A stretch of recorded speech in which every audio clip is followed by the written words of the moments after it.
Shalom, shalom, meus queridos, que o Senhor abençoe a sua vida neste dia. Que o Espírito de Deus conduza o teu coração a entender e a receber mais uma palavra de Deus. Hoje, queridos, estamos chegando com um devocional que vai abordar as raízes das prisões da alma. E também vamos estar ministrando subtemas dentro dessa ministração, para que você seja impactado e também você seja revestido de libertação e cura das emoções. Meu desejo, amados, é que esse devocional seja como um manual prático, conduzindo você a identificar as cadeias da sua alma e também do seu espírito, e por meio do sangue do nosso Senhor e Salvador, você consiga destruí-las uma a uma. Eu sou o reverendo Milton Rodrigues e eu pastoreio a comunidade Nação Ministério Pleno. O nosso ministério fica na cidade de São Sebastião, no Distrito Federal. Somos um ministério que trabalha com libertação de alto nível e também com personalidades restauradas, ou seja, a área da mente, emoções, sentimentos e vontade. Então vamos falar sobre arrancando a raiz.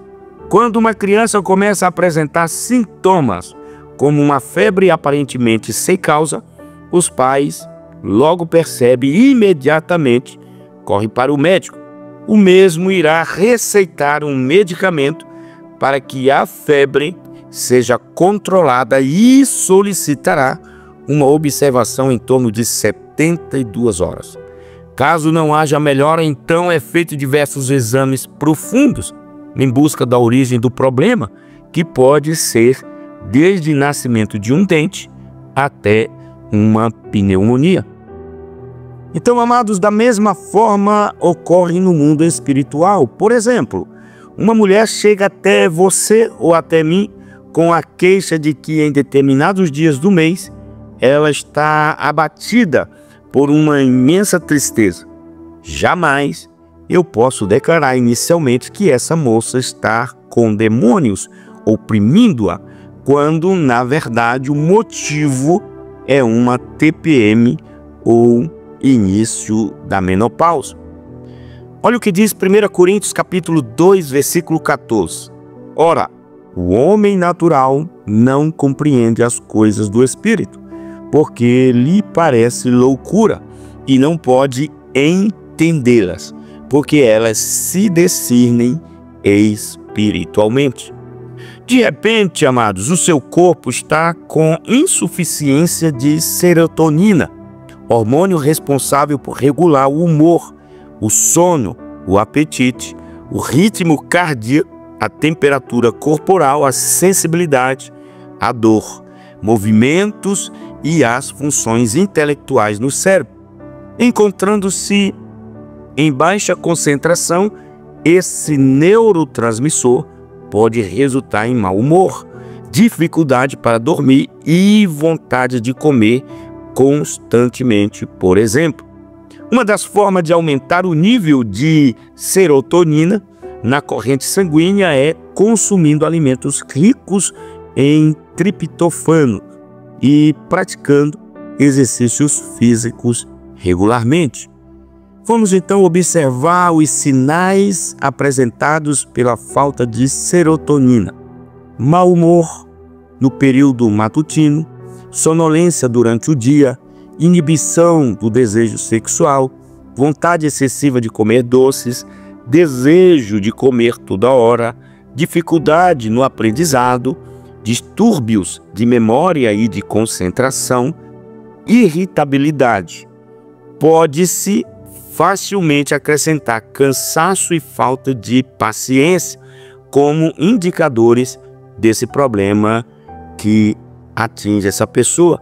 E para auxiliar na concentração desse neurotransmissor, recorremos a alguns alimentos ricos em triptofano, como abacate, chocolate preto, banana, abacaxi, tomate, carne magra, leite e seus derivados, castanha do Pará, óleo de linhaça, peixes e frutos do mar, que possa ter ômega 3, e ovos, mel, nozes, tofu, canela, lentilha.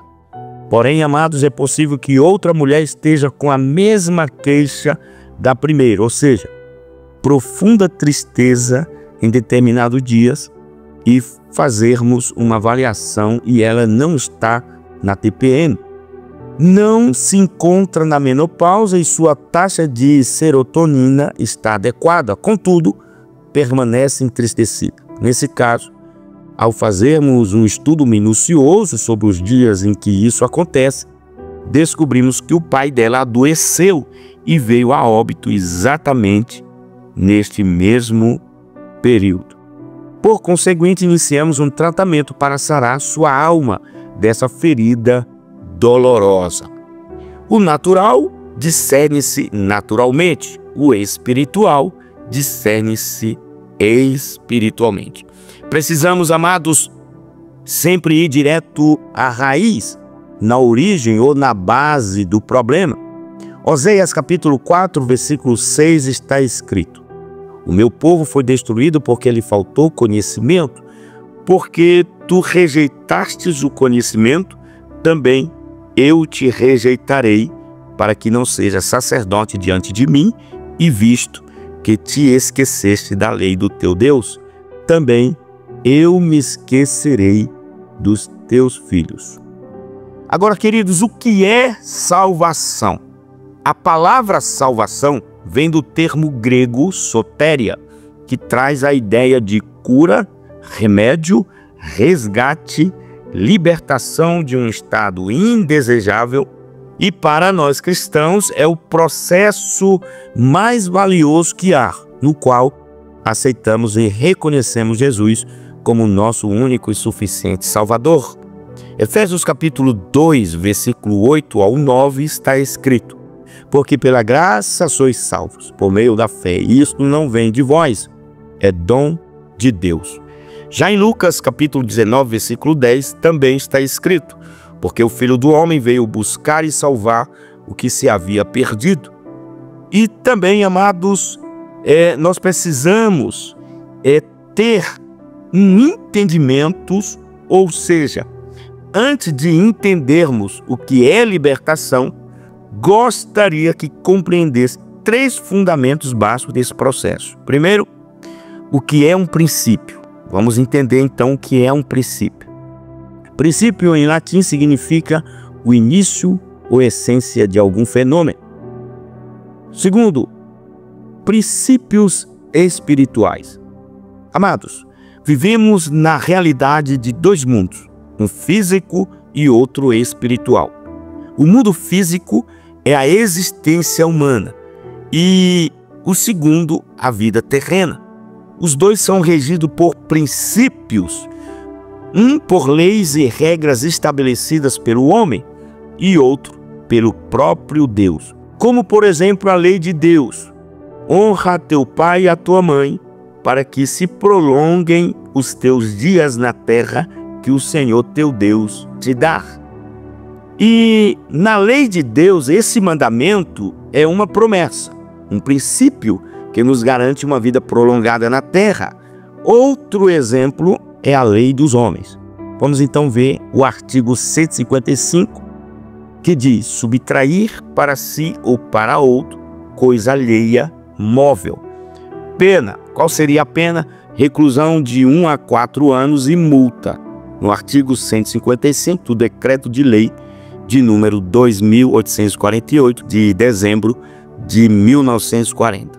Queridos, o Código Penal são leis criadas pelo homem para a organização, proteção e melhor convívio na sociedade. Desobedecer qualquer uma dessas realidades traz consequências a curto ou longo prazo. Agora, queridos, o que é pecado à luz da Bíblia? Nos idiomas originais da Bíblia, as palavras traduzidas para pecado significam errar o alvo, fracassar. Pecar é errar o alvo dos propósitos de Deus. é distanciar-se pouco a pouco dos seus perfeitos padrões. Agora, amados, vamos também entender o que é transgressão. Transgressão significa desobediência, ato ou efeito de transgredir e além dos termos ou limites. Quando não observamos a palavra de Deus, estamos aptos a cometer infrações em diversas áreas de nossas vidas. E o que é iniquidade? Iniquidade vem da palavra hebraica avon, cujo radical é avar, um verbo com definição de distorcer, dobrar ou perverter. Dentro dessa raiz maligna há perversidade, depravação, injustiça. No jardim do Éden, o que Adão e Eva cometeram? Iniquidade, pecado ou transgressão? Então, queridos, eles cometeram transgressão, quebra de princípios, que deu origem ao pecado, onde foi gerada a iniquidade. Em Lúcifer, ele foi sentenciado ao lago de fogo por ser iníquo. Veio a mim a palavra do Senhor dizendo: Filho do homem, levanta uma lamentação sobre o rei de Tiro e dize-lhe: assim diz o Senhor Deus, tu eras o selo da medida cheio de sabedoria e perfeito em formosura. Estava no Éden, jardim de Deus, de toda pedra preciosa era a tua cobertura. Sardônia, topázio, diamante, turquesa, ônix, jaspe, safira, carbúnculo, esmeralda e ouro. Em ti se faziam os teus tambores e os teus pífanos. No dia em que foste criado, foram preparados. Tu eras o querubim ungido para cobrir, e te estabeleci no monte santo de Deus estavas. E no meio das pedras afogueadas andavas. Perfeito eras nos teus caminhos, desde o dia em que foste criado, até que se achou iniquidade em ti. Esse texto está em Ezequiel, capítulo 28, do versículo 11 até o versículo 15. Então, amados, a iniquidade está localizada no nosso DNA, ou no ADN, que é uma sigla para ácido desoxirribonucleico, um composto orgânico cujas moléculas contêm as instruções genéticas que coordenam o desenvolvimento e funcionamento de todos os seres vivos. Agora vamos entender o que é maldição. Amados, Deuteronômio, capítulo 28, versículo 15 e Provérbios 26, 2 tem dois textos interessantes. Vou já ler para vocês, ok? Então nós vamos agora entender o que é maldição, ok? Você precisa, então, estar sabendo distinguir sobre maldição. Você também precisa estar sabendo distinguir sobre iniquidade, sobre transgressão e pecado, ok? Então vamos lá. O que é maldição? Vamos ao texto sagrado de Provérbios 26, 2. Como ao pássaro o vaguear, como a andorinha o voar, assim a maldição sem causa não virá. Já Deuteronômio capítulo 28, versículo 15 diz: será, porém, que se não deres ouvido à voz do Senhor teu Deus, para não cuidares em cumprir todos os seus mandamentos e os seus estatutos que hoje te ordeno, então virão sobre ti todas estas maldições e te alcançarão. Maldição é uma consequência da quebra da lei de Deus, originada pelo pecado, enquanto que a bênção procede da obediência ao Senhor. Sendo assim, queridos, apenas recorrer à quebra de maldição não resolve a situação. Arrancar as folhas secas de uma árvore não impedirá que brote novas folhas na próxima estação. certamente brotará mais. O mesmo acontece no processo de libertação, que vai além de medidas superficiais. Precisamos chegar ao epicentro do problema, arrancando a raiz definitivamente. E isso nós chamamos de libertação de alto nível, ou seja, uma libertação com conhecimento aprofundado. Tudo no mundo físico tem um aval no mundo espiritual. Por isso, iremos abordar mais sobre os tipos de raízes e mais para frente você entenderá melhor como elas afetam nossas vidas. Raiz. Vamos entender na etimologia da palavra. Raiz, ela é fundamental para a planta. Ela absorve do solo nutrientes, ela faz reserva de nutrientes e nas plantas sem sementes, ela desenvolve no primeiro estágio do crescimento e naquelas que há sementes, a raiz já está no embrião. Há vários tipos de raízes. Vamos entender? Raízes subterrâneas, aquelas que ficam abaixo do solo. Raiz axial, tem uma raiz principal e dela saem várias raízes pequenas. Também tem a raiz ramificada, são várias raízes juntas, tornando difícil identificar a principal. Também a raiz fasciculada, ela é impossível detectar a raiz principal. E tem a raiz tuberosa, ela acumula reserva de nutrientes. Exemplo, cenoura. Raiz estranguladora, que abraça outra planta e mata. A raiz grampiforme, essas raízes fixam a planta em um suporte. E tem a raiz respiratória, auxilia na respiração da planta. E a raiz sugadora, aquela que suga. E a raiz aquática, só absorve o que tem na água. E a raiz tubular, que é aquela raiz grande. Uma árvore pode ser cortada em um dia, mas suas raízes demoram décadas para serem removidas. O que fazer então? Cavar e não desistir até encontrar a raiz e arrancá-la. A raiz da iniquidade se estabeleceu nas gerações através do DNA. Olha aqui o que diz Deuteronômio capítulo 5, versículo 9 e versículo 10. Não te encurvarás a elas, nem as servirás, porque eu, o Senhor teu Deus, sou Deus zeloso, que visito a iniquidade dos pais dos filhos até a terceira e quarta geração daqueles que me odeiam, e faço misericórdia a milhares dos que me amam e guardam os meus mandamentos. Amados, a genealogia em Israel é muito forte. Vemos isso claramente na Bíblia. Todavia, hoje é muito triste perceber que muitos não sabem os nomes de seus bisavós e, às vezes, nem os dos pais. Somos a geração de órfãos de pais vivos. O pecado é individual, porém a iniquidade é geracional, hereditária.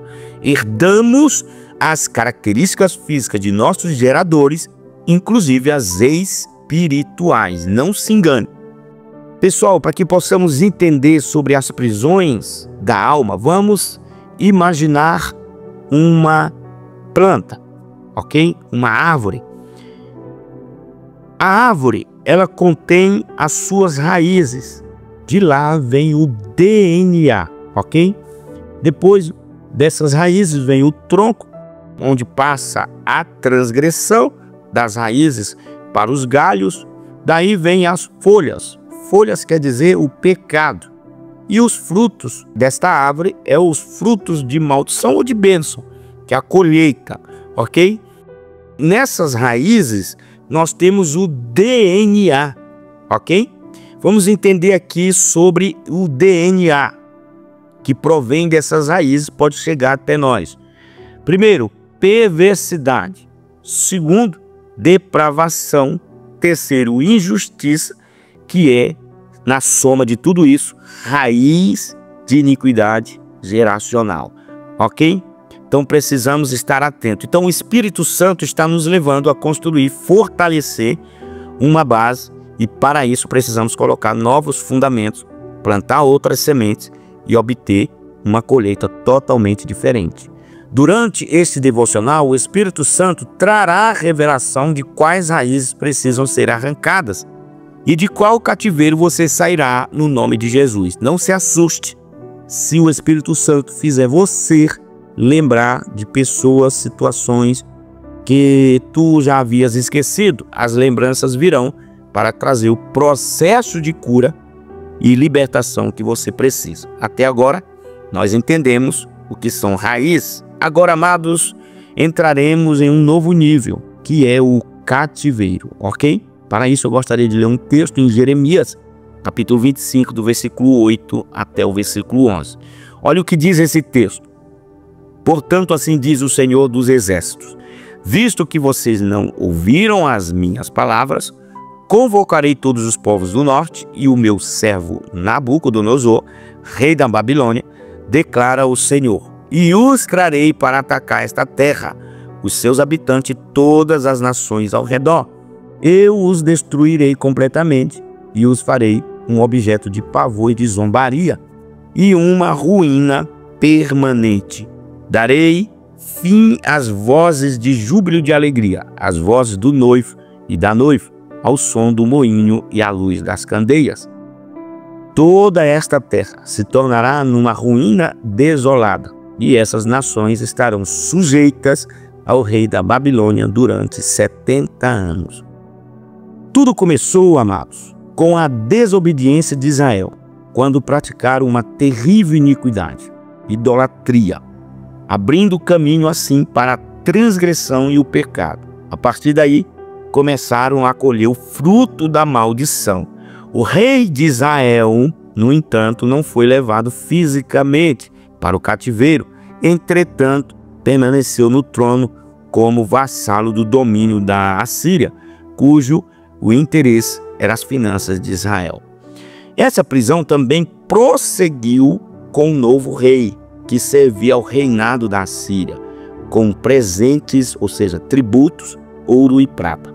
Então existem pessoas que estão cativas por laços feitos por Satanás para cumprir sua vontade, tendo dificuldade para romper em muitas áreas. Para melhor entendermos, vamos falar sobre o cativeiro de Israel. Aconteceu que, não conseguindo entregar os tributos ao rei, o rei da Síria, este aprisionou Israel num cativeiro, ou seja, raiz de iniquidade da idolatria. Antes de compreendermos o verdadeiro conceito da palavra de Deus para a idolatria, precisamos entender o que é a adoração bíblica. A adoração, portanto, é a condição de rendição e humilhação do ser humano perante o Senhor. A forma mais primária de adoração é o prostrar-se de joelhos com a cabeça ao chão, a fim de render-se ou de se render uma homenagem ao ser adorado. A idolatria foi introduzida quando o ser humano caiu em pecado. Em sua essência, a idolatria é a substituição de Deus, sua palavra e seus princípios. O Espírito Santo te mostrará se você tem sido idólatra, desde uma pequena imagem de escultura, de pessoas ou dinheiro. Tudo que ocupa o lugar de Deus em nós é idolatria. Infelizmente, tive uma triste experiência quando descobri que não só amava meu pai, como idolatrava. Foi extremamente difícil encarar essa verdade, mas tornou-se preciso quando ele faleceu. E eu orava dizendo que também queria, morrer. Tudo em minha vida travou. Entrei em cativeiro emocional e espiritual, mas confessei meu pecado e fui resgatado. Profetizo isso para você também, que o Espírito Santo abra os teus olhos e mostre qualquer tipo de idolatria que houver na sua vida. Idolatria, queridos, é como o pecado de feitiçaria. Foi através dessa iniquidade que o rei da Síria ganhou direito legal no mundo espiritual. E com isso, contaminou Samaria. E o rei da Síria trouxe gente de Babilônia, de Culta, de Ava, de Ramate e Sefarvaim, e as fez habitar nas cidades de Samaria, em lugar dos filhos de Israel.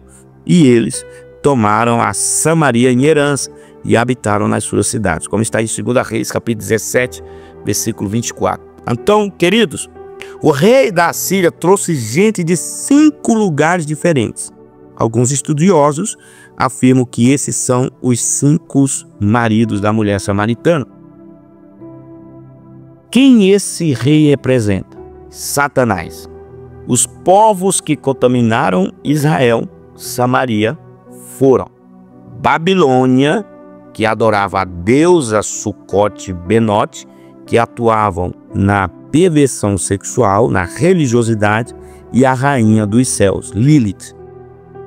Culta adoravam ao deus Nergal, anjo do abismo, Leviatã, que atuava na murmuração, guerra, doença e morte. Então, esse povo culta tinha esse tipo de adoração a esses deuses. Ava, o povo de Ava adorava o deus Nibas e Tartak, que atuavam no ocultismo e feitiçaria. Já Ramat ou Amat adorava o deus Acima, que atuava na falsa profecia e falso profeta. Já Sefavaim, essa população adoravam o deus Anamaleque e Andramaleque, que atuavam como mamon, dinheiro e ganância. Esse povo queimavam seus filhos a esses deuses. Deixo uma pergunta para você. Será que não temos queimado emocionalmente nossos filhos? Investindo a maior parte do tempo em ganhar dinheiro do que em estar com eles? Criando assim uma geração de órfãos de pais vivos, carentes e confusos na sua real identidade? A falta de paternidade desencadeia sérios transtornos emocionais que muitas vezes nem todo o dinheiro ganhado pelos pais suprirá os danos psíquicos causados. Voltando ao cativeiro de Israel, esses deuses foram inseridos na vida do povo. E aquilo que era abominação passa a ser a adoração. Eis que o tempo passou e surge o rei Ezequias para mudar esse cenário. Ele santificou a nação israelita, lembrando-a dos caminhos do Senhor. 2 Reis 18:4 diz: ele tirou os altos, quebrou as estátuas, deitou abaixo os bosques e fez em pedaços a serpente de metal que Moisés fizera, porquanto até aquele dia os filhos de Israel lhe queimavam incenso e lhe chamaram Neustã. Infelizmente, amado, o rei Ezequias também abriu uma legalidade, chamado orgulho. Encontrando-se doente, ele recebeu uma visita do rei da Babilônia e, querendo engrandecer-se, Ezequias mostrou tudo o que conquistou. Então o profeta Isaías foi ao rei Ezequias e lhe perguntou: o que esses homens disseram? E de onde vieram? Ezequias respondeu: de uma terra distante, vieram da Babilônia. O profeta perguntou: o que eles viram em seu palácio? Disse Ezequias: viram tudo em meu palácio. Não há nada em meus tesouros que eu não lhes tenha mostrado. Então Isaías disse a Ezequias: ouça a palavra do Senhor. Um dia, tudo que se encontra em seu palácio, bem como tudo o que os seus antepassados acumularam até hoje, será levado para a Babilônia. Nada restará, diz o Senhor. Alguns dos seus próprios descendentes serão levados, e eles se tornarão eunucos no palácio do rei da Babilônia. Isso está em 2 Reis 20, do versículo 14 ao 18.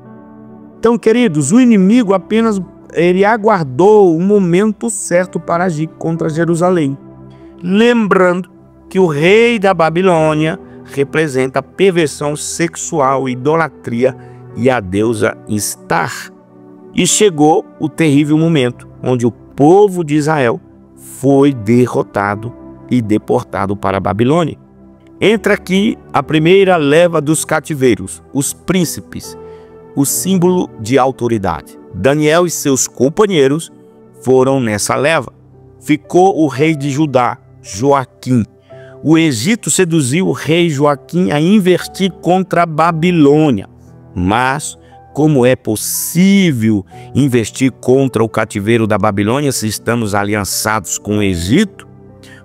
O rei da Babilônia mandou seus servos cercar Jerusalém. Esses servos representam os demônios.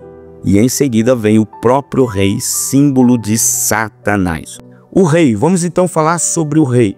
A figura do rei de Israel representa nosso eu. Quantos de nós estamos aprisionados dentro de nossos próprios conceitos? Estamos num cárcere emocional, onde gritamos e ninguém nos ouve. Quando o nosso eu está preso, não agimos como e quando queremos. Apenas agimos com base na prisão que vivemos. Por exemplo, uma jovem magere que se vê acima do peso ao se olhar no espelho. Atendi uma linda moça nesse quadro. Quando a conheci, estava só pele e osso, porém insistia em afirmar que era gorda. Assim, ela desenvolveu a bulimia. O seu eu estava aprisionado em um cárcere de um transtorno alimentar. Simplesmente dizer a ela sobre seu real peso era inútil. Seus olhos espirituais e emocionais estavam aprisionados e enxergavam apenas o cárcere em que a sua alma se encontrava. O Espírito Santo irá te revelar cárceres emocionais e espirituais em que você se encontra. Salmo 142, versículo 7 diz: tira minha alma da prisão, para que louve o teu nome, os justos me rodearão, pois me fizeste bem. Somos formados de espírito, alma e corpo. Nosso espírito é a nossa verdadeira essência, nosso verdadeiro eu.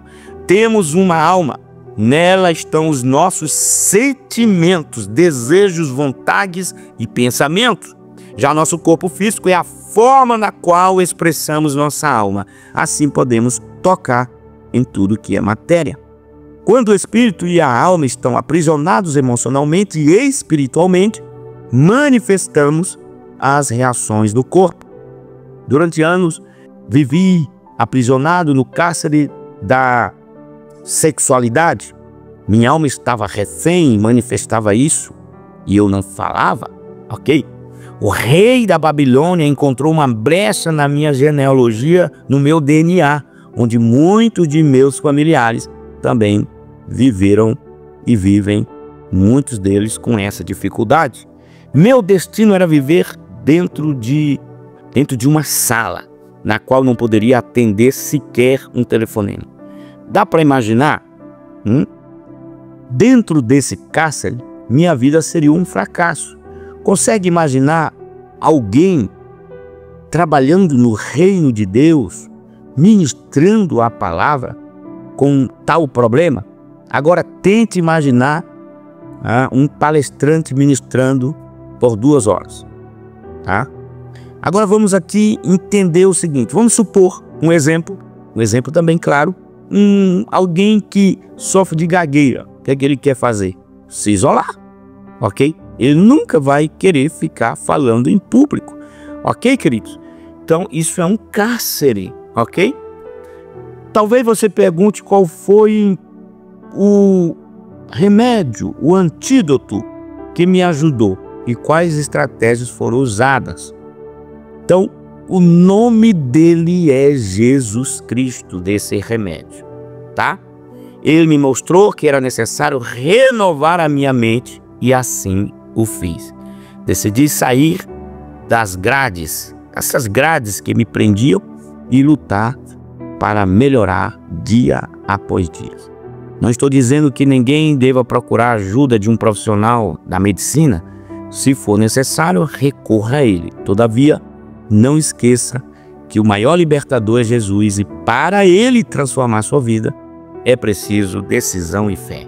Hoje, queridos, quando estou diante de uma plateia, sei que a minha função aqui na terra é tirar o máximo de pessoas de seus cárceres interiores através da palavra de Deus, renovando suas mentes.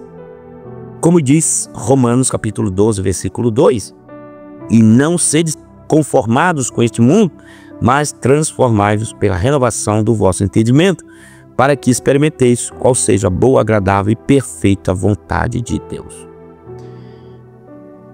Amados, eu vou ficando por aqui, um cheiro no coração, até o nosso próximo devocional.